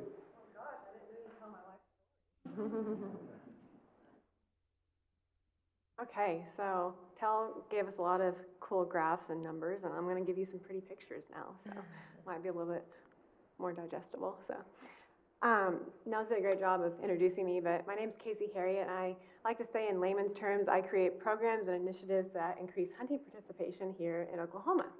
So more specifically, as the coordinator, I assist NWTF state and local chapters with educational workshops, events, private mentored hunts. This also includes working with other NGOs, finding mentors, pairing them together with new hunters, working on promotional material and graphics. What you see here is a lot of pretty pictures, graphics that I have been creating through for our events that I'll talk a little bit more in detail with. Okay, so we're on our second year of Oklahoma Deer Hunting Conference and Expo. So what are the turkeys doing deer hunting stuff for? Well, we like to deer hunt, and there's not really anybody else that's doing big events like this in the state, putting on educational opportunities for deer hunting. So we just hosted our second annual Deer Hunting Conference and Expo. I like to call it DeerCon. We had over 200 plus attendees, which was double the year before. We had over 30 breakout sessions. We ranged from novice to intermediate information, which was different than the first year. We gave a little bit more intricate content to increase the numbers of like the more intermediate hunters that were showing up. We had various vendors in the lobby. We had great door prizes, and you can see right here that we drew for, and a lady won a crossbow at the end of it. We had awesome donations from our sponsors. And we had great guest speakers. We had Jeff Danker from Buck Ventures, and we had JD Strong give a great presentation as well. And yeah. And we work with our human dimension specialist to create a great exit survey that we administered at the end of this event, and we got great feedback from it. So our first year's event actually won an award at the national level for NWTF for Partnership Event of the Year with ODWC. So that's a pretty cool, that's owed to my position, tying the two together like that. It's really, really kind of neat. Another thing we work with is we call it Squirrel Fest, Oklahoma State Chapter Squirrel Fest. So another thing, not turkey related, but it's R3 related because it's small game, and small game is a great opportunity to get new hunters in the field, especially when you time it in January at a state park where there's not very many activities and people there at state parks, and the hunting season's kind of coming to an end too. So that's really beneficial to get mentors. This actually became the NWTF's template for hosting a hunt, a mentored hunt, and we actually won another award at the national level for Best Inaugural Event of the Year. And we had a Field to Fork event at the end where we cooked squirrel up in lots of fun ways, and we had 50 plus mentors and mentees, so it was a large event. We only killed like 4 squirrel though, so bring back up squirrel if you're going to do a Field to Fork event. It's harder than you think. It is harder. We've had unfortunate weather both times too. Another thing that I dabble in is private mentored hunts. So this one in particular was a big undertaking. It was a mentored hunt with Lacey Lowry and Reagan Ledbetter of Griffin News, so Channel 6 and Channel 9. And what we created a web form where youth could submit a 500-word essay. We had over 350 of those essays to sift through and choose from. And there were so many great applicants, but we ended up choosing 2 youth, and this is hosted on Youth Weekend. We had sponsorships from various companies. We had over $5,000 in sponsorships, And specifically, Academy donated about $1,500. So we were able to go on a shopping spree with these two youth and outfit them head to toe and their guardians head to toe in camo to send them out there. So the weekend of the hunt, we went up to ODWC headquarters here, and we got their licenses, and we had a game warden, my husband, that got roped into giving this talk, talk about the wildlife department and what game wardens do and the North American model of conservation, and it was really fun. And then they went out to Lexington WMA, where Jonah Bone, the biologist there, met them at the range, gave them a little talk about how private or public land hunting works, give them some background information so they can continue after this. And then they got to sight in their rifles. So the day of the hunt, one youth shot a doe. The other youth passed on about 5, 6 does because she was holding out for a buck. So I commend her there. And then at the end of it, both news stations ran stories on the event, which was really fun because we get a lot of traction on those stories, and it was good PR for the wildlife department. So here's some photos. The top left and top right are the two youth shopping for their camo. Top center is at the range with the whole entire gang, and bottom left and right is the doe, and Jaron, our young guy here, he was very proud of it, obviously. And then our bottom center is up here, here buying the licenses. So that was a very fun event. Other events I help with are the WEDO events, Women in the Outdoors events. I help with their state chapter event here in Oklahoma. It's probably one of the largest events in the nation. We have over 100 to 200 people, women, join these events. So I help with coordination of the events, planning speakers, graphics, new hunter orientation, and occasionally I'll mentor a hunter like I am right there.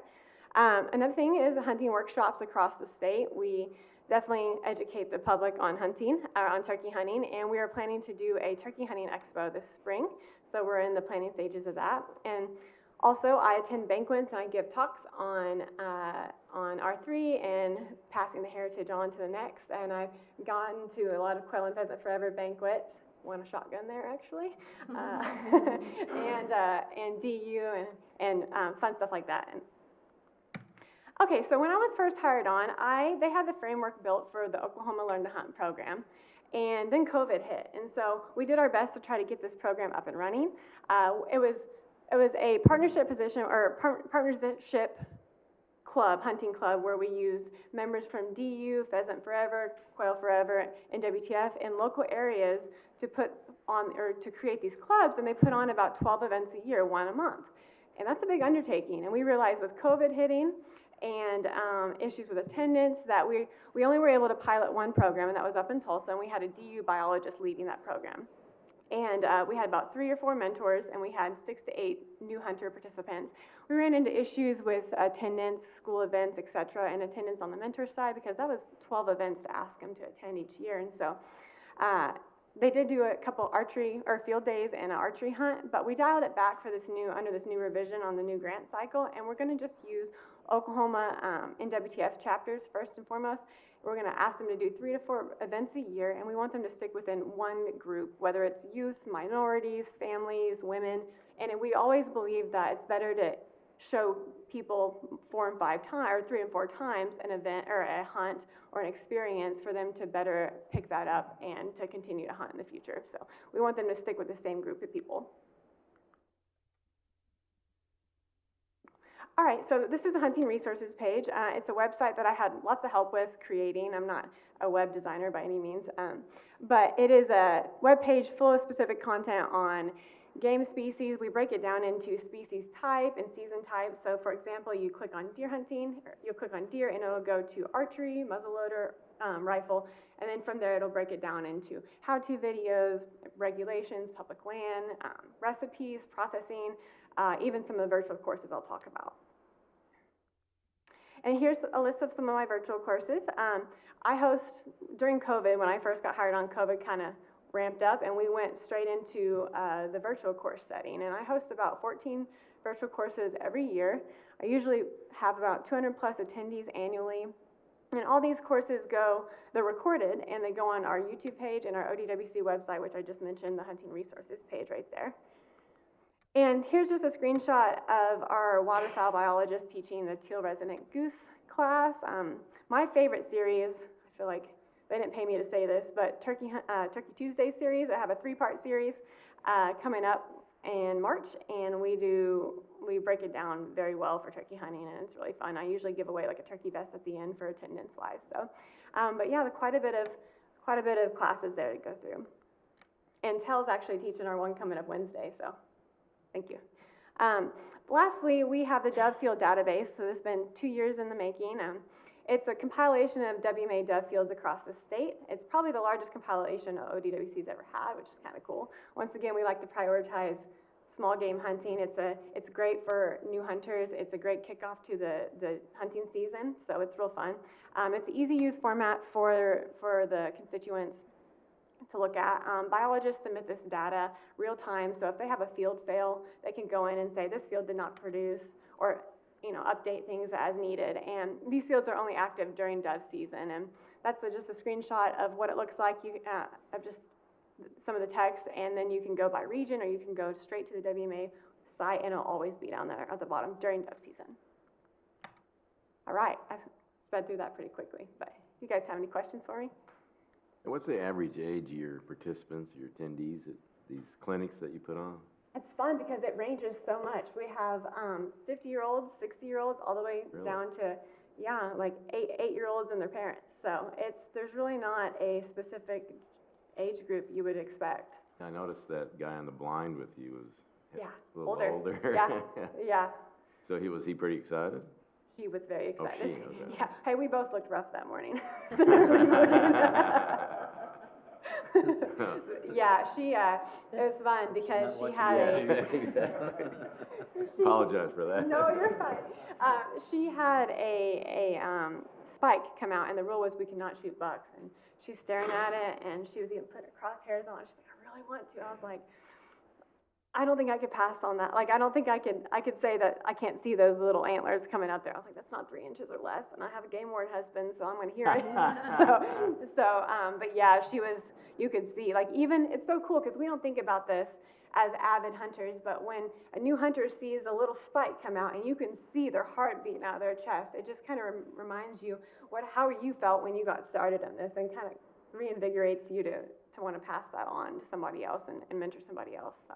It was really fun. Makes for me. your job fun, doesn't it? Oh, it's very fun. Yeah, I love my job.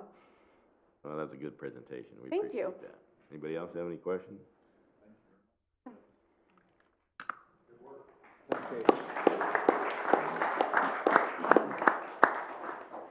Next, we have any discussion on the minutes from the last meeting? If not, do I have a motion to approve? Commissioner Mabry? Aye. Commissioner Deal? Aye. Commissioner Barwick? Aye. Commissioner Holder? Commissioner Dillingham? Aye. Commissioner Kane? JD, you're up. Thank you, Mr. Chairman. In your stack before you, you've got this year's hunting regs poster. Also, hot off the presses, our brand book. You all will recall us going through the branding exercise and bringing that to you all many months ago. And with paper shortages and all kinds of other things, we finally got those printed up and distributed, so your copy is there. Let us know if you get any questions about that. In Brittany Preston's report on federal congressional activities, not a lot of activity of recent, just because they've been on the election recess in Congress. Lots of appropriations related things rattling around. We've been talking for years now about recovering America's Wildlife Act. There's still optimism that when they come back from elections, they'll have about 4 weeks of lame duck session to get stuff passed. Of course, recovering America's Wildlife Act already passed the House, passed Senate committee, needs to pass the Senate.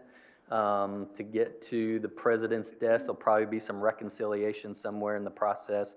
Behind the scenes, there's work, seeing if it could be attached to a bigger bill rattling through, whether that's the omnibus appropriations bill, which would be the next biggest opportunity to attach it and run it through. Remains to be seen, but we're going to be optimistic until the final votes this year, and If we don't make it, we'll come back another Congress and try again. So stay tuned for more on that. In the director's report, not a lot to report legislatively, of course. There have been a few interim studies here and there, nothing really dealing with us since the last commission meeting that I can think of. We do have a replacement hired for Corey, and that is Catherine Appling. We're stealing her from the lieutenant governor, although he is not giving us any guff about it. It's a good opportunity for her to step up, and I look forward to introducing you to her soon. She'll start December 1st, so she should be here for the next meeting for sure, and or I believe so, yeah. And so that's that. In the director's report, you'll see Grand National Quail Hunt starts next week. Commissioner Dillingham, it'll be busy times in Enid. We'll let everybody know if we find any birds rattling around up there, but always a good time. Bringing folks in from across the country to sample quail hunting in Oklahoma. Admin division's been busy processing claims and IT tickets and bringing in federal grant money. A lot of activity in HR, processing vacancies and getting vacancies filled and that sort of thing.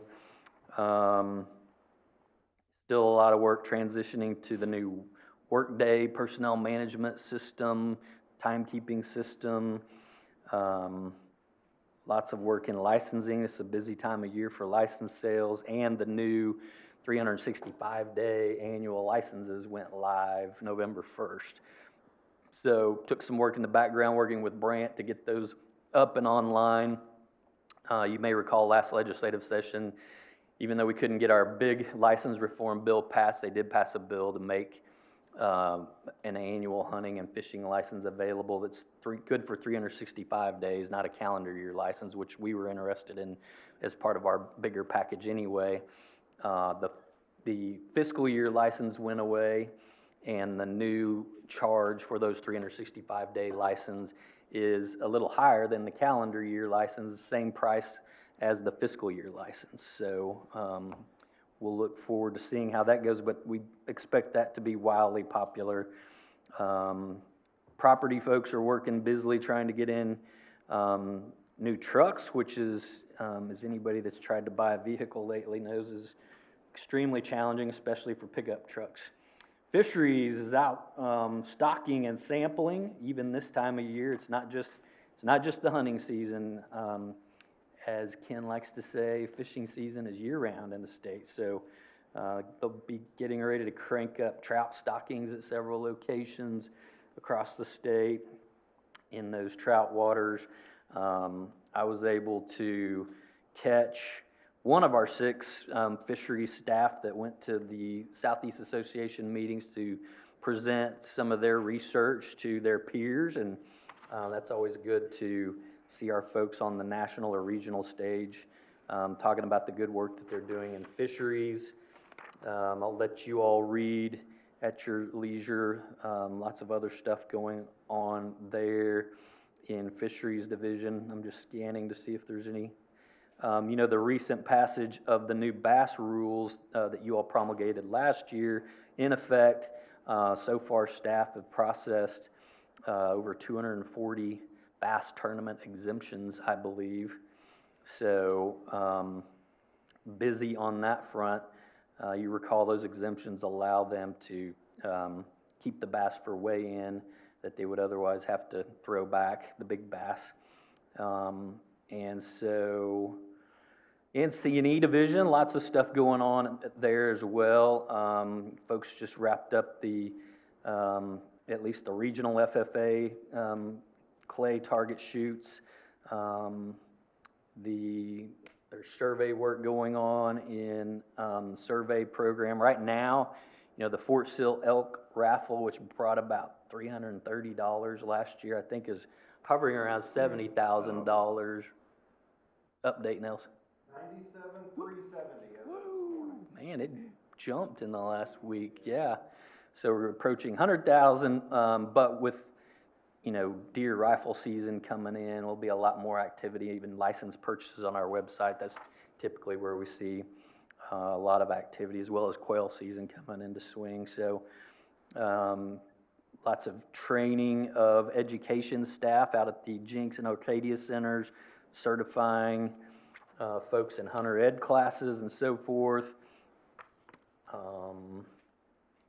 What else? You got to hear from Casey on stuff going on that end. So things are, of course, getting busier by the day. And Wildlife Division, as they have been managing controlled hunts, youth hunts, and we'll continue to do a lot more of that on the going forward as we hit the peak season for WMA use over the next couple of months. You'll see there highly pathogenic avian influenza. We've been having a lot of activity. I know Jerry Shaw back there and working with Department of Agriculture, the state vet, trying to ensure that we do everything possible to at least notify folks and try to stop the spread of that disease. It's been detected quite a bit in waterfowl across the state as waterfowl are moving down from the north. Seem to be a lot of carriers and not a lot of fatalities, but certainly a lot more carrying it than dying from it. And I think as a general matter, we know domestic poultry and domestic animals are a lot more susceptible to fatalities than wildlife, but nonetheless, we have had wildlife fatalities in mostly waterfowl as a result of that. I do want to mention, give a shout out to Jared Davis. He hosted 3 days of a Trapping Matters workshop where our Association of Fish and Wildlife folks came in and helped, and lots of staff went through that program over the course of those 3 days, and we learned, I know I learned a ton that I didn't know about trapping, and it was a great event. I've heard lots of folks rave about it as well, so good job there. Bear archery season yielded a total harvest of 57 bears. That number change any, Bill? 3 black powder. And 3 in black powder. 60 total bears harvested this season. So 31 males, 26 females in archery. Didn't know what the muzzle loader shakeout was, but 3 total. We were finally able to honor Rod Smith for his 44 years of service at a retirement party a few weeks ago down in Duncan. And law enforcement, they are busy and will be getting busier. No spottiness going on there, that's for sure. I'll just mention that Lieutenant Todd Toby was promoted to Captain Todd Toby in District 3. So congrats to him. He has 22 years of supervisory experience. We have, I think Nate may have mentioned this earlier, but 9 openings now with retirements and that sort of thing happening in law enforcement division, and promotions, and it's a great shuffling going on. It seems like people moving around. So we've got an advertisement out right now for 9 openings in law enforcement. Big uptake and lots of cases going on here and there with, I'll tell you one thing about the new system, I think it's become a helpful and valuable tool to wardens across the state, because they can pull up online like immediate access to check-ins and license sales, and figure out who bought their license 5 minutes before they checked their deer in, and kind of follow up on some of those, and they've certainly made some cases there. So we would recommend you follow the law and buy your license before you shoot. They will find you. And last but certainly not least, it was an honor to recognize Blake Pearson, our Game Warden of the Year for the state at the Southeast Association of Fish and Wildlife Agencies. Lots of good wardens, law enforcement officers from across the Southeast recognized there at that event. So I'm going to see if Rick has anything now. Yeah, turn it over to Rick Grumman with the foundation. You might find him. Are you going to go up there? Yeah. I don't know where that mic went. Good morning, Commissioners. I'll keep this brief to keep your schedule tight. The gala was very successful. We had more sponsors and more participants than we did the year before, which is always a goal. We did have conflicts having it on a Thursday evening rather than a Friday evening, so we're going to be moving it to a Friday again this year and moving it up a little bit early. So next year's gala will be Friday, September 29th at the Omni Hotel again, and we'll be getting you more information about that. Wanted to give you a brief update. We held the first Oklahoma Waterfowl Festival and Duck Calling Championships in Henrietta on the Saturday following the gala on October 8th. Had vendors come from as far as Michigan. So for a first-time event, didn't raise a ton of funds, but started, I think, a great tradition that has the opportunity to grow quite a bit. Want to thank G&H Decoys for their support in hosting and organizing that event. We will also be having a Sporting Clays fundraising event at the Cedar Gate, who has been nice enough to sponsor the department and the foundation and work with us. And on May 12th, we're going to be having a Sporting Clays team shoot that we'll be putting out information on as well. If there's any information I've given you, thank you all individually for your sponsorships, participation in the foundation. The hats that I've put out before you were supposed to have come in for the gala. They were going to be at your tables, but please use those either to give to your table members or for people that might have an interest in the foundation. And if you need more or information, please don't hesitate to reach out. Thanks.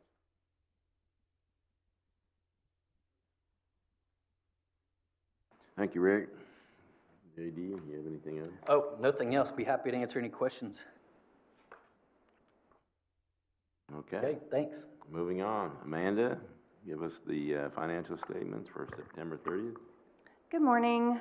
We have our first quarter financials for you through September 30th, 2022.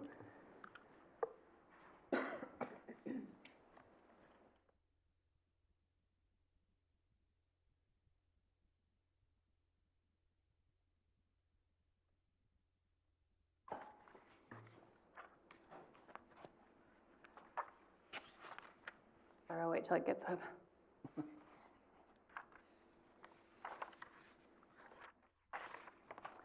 Okay, so our first report is the combined balance sheet for all fund types and account groups. So for September 30th, 2022, our liabilities and fund balance is $430,475,094. And compared to last year, that is $488,121,267. And our total liabilities and fund balance is $430,475,94.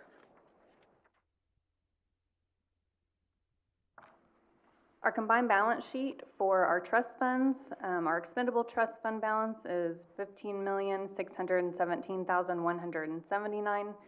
Our non-expendable trust fund balance is $100,406,118. Our pension trust is $112,056,621, and our DC trust is $5,621,024. For a total of $233,700,942 compared to last year of $290,681,021.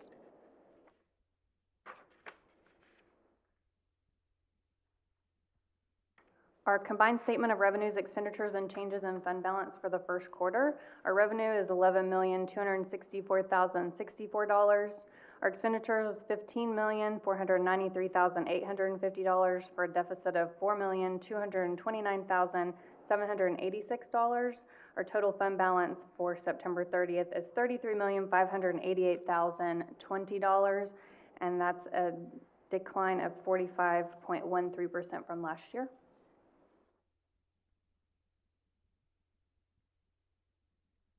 And then our combined statement of revenue, expenditures, and changes in fund balances for our trust fund, just for September, we had $617,425 in our non-expendable trust.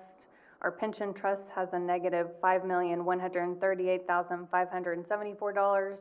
Our DC Trust had a negative $91,989 for a total of negative $4,613,138. And then we have one contribution of $6.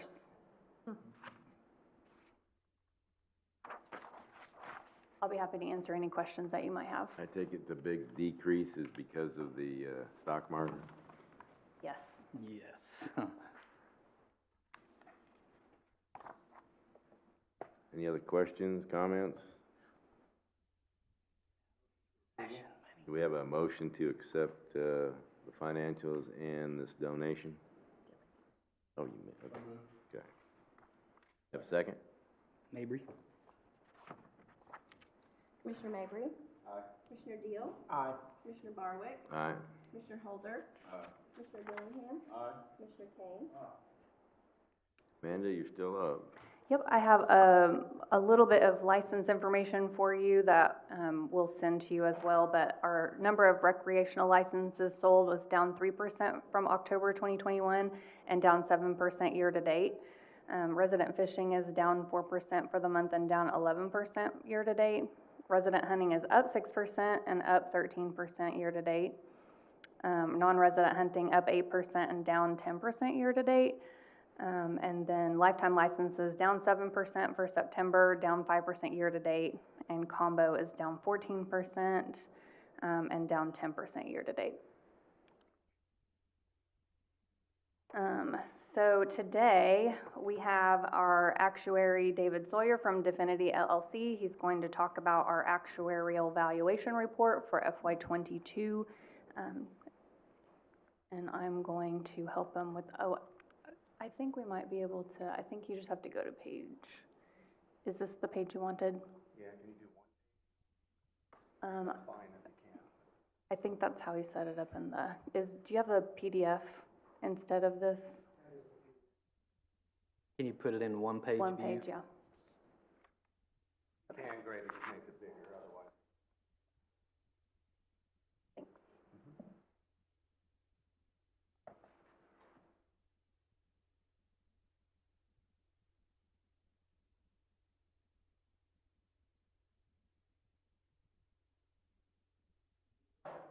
Perfect, just like that. Okay. Good morning. Again, this is Dave Sawyer from Definity.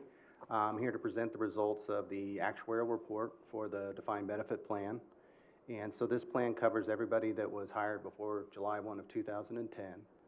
And so this plan is set up such that the benefit is the guaranteed promise for the rest of a member's life.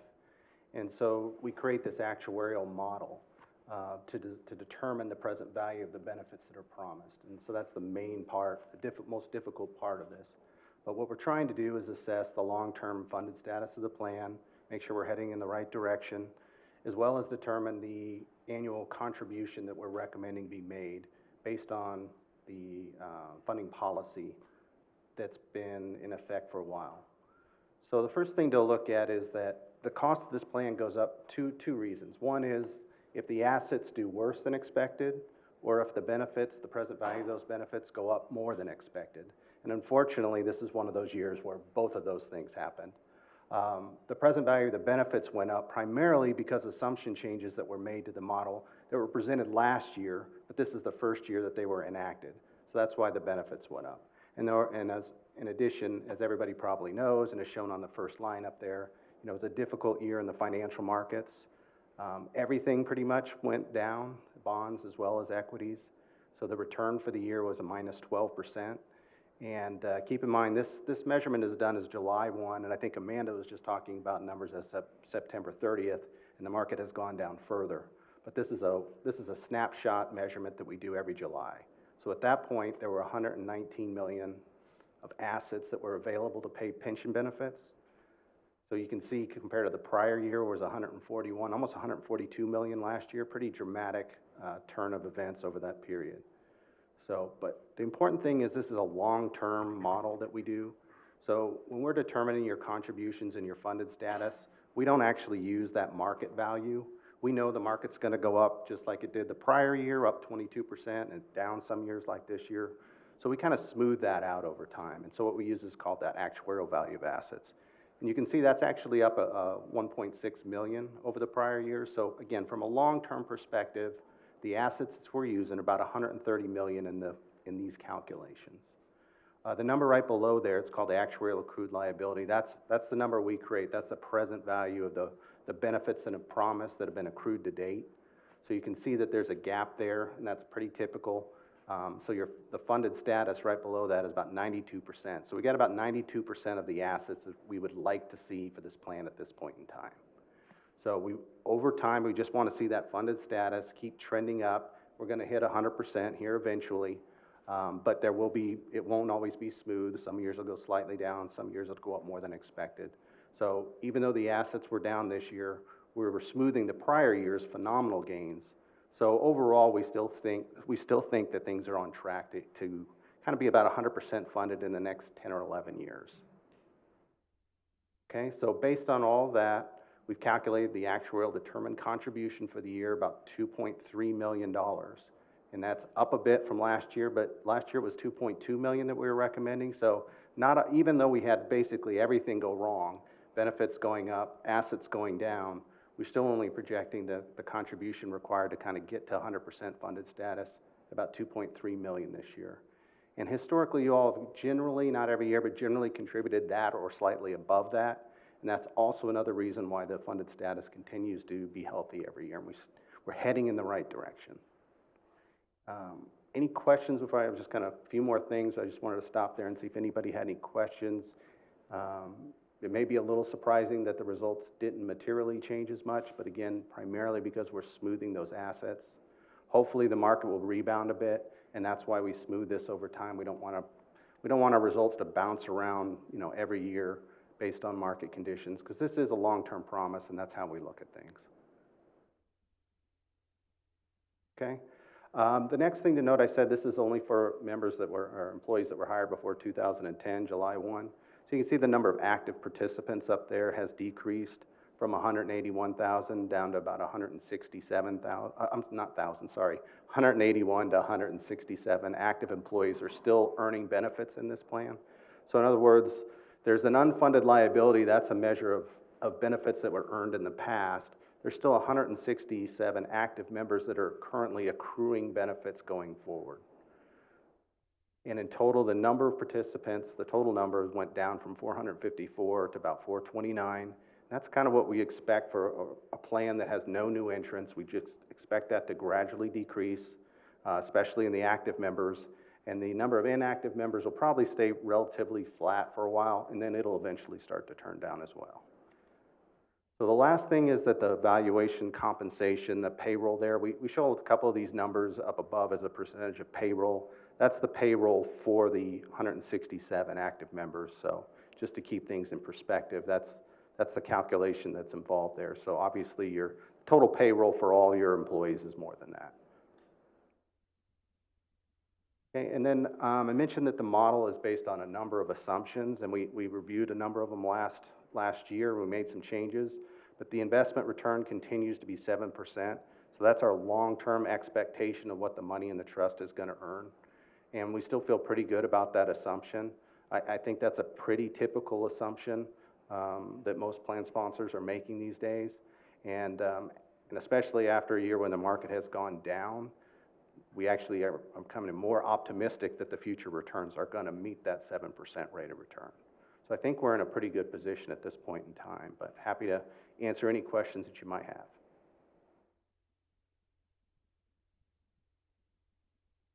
No? Okay. All right. Thank you. Appreciate it. I do have one question. Sure. Probably more for Amanda. Thank you for this. Sure. It's a little bit reassuring when you have the kind of volatility you've had to see that actuarial smoothing and Right. giving us a perspective on that. Yeah, and you did defer some of the good news last time, and so that's the yin and the yang here. So. How does the 2.346 million So up there was what we budgeted this year, so 2,190,456, so just up slightly, that we'll have to budget for next year. But the year before, it was 2.5 million, so so we reduced it from the year before, and now it'll go up just a little bit. And one last comment, we do expect that contribution requirement to start to decrease, because there's two components to that. One is you're paying off the unfunded liability, so you amortize that over about 10 years. And then the 167 active members are still earning benefits, so that creates cost.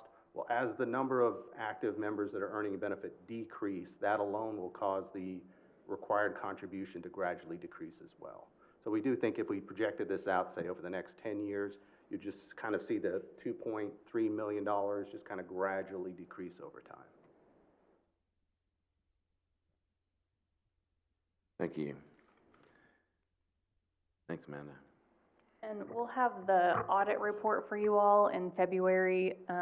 They weren't quite ready for this meeting, but then December's canceled, January's out of town, so we'll do the audit report in February. That brings us to the next agenda item, the dates for our meetings. Anybody have any discussion on that? Might point out that the January 3rd meeting, like Amanda said, is in Enid. Anybody have any conflicts on those dates? I know they're kind of far in advance. We can always change them later. I might mention too that, as we have done in the past, there'll probably be a couple of those that we skip for lack of a big business agenda. Having a meeting on July 3rd might be challenging for a lot of people. And we have the ability throughout the year to change dates too if something comes up, so. Do I have a motion to approve those dates for meetings? So moved. Rhonda? Commissioner Mabry? Aye. Commissioner Deal? Aye. Commissioner Barwick? Aye. Commissioner Holder? Commissioner Dillingham? Commissioner Kane? Is there any new business to be discussed that was not foreseen? No, sir. No?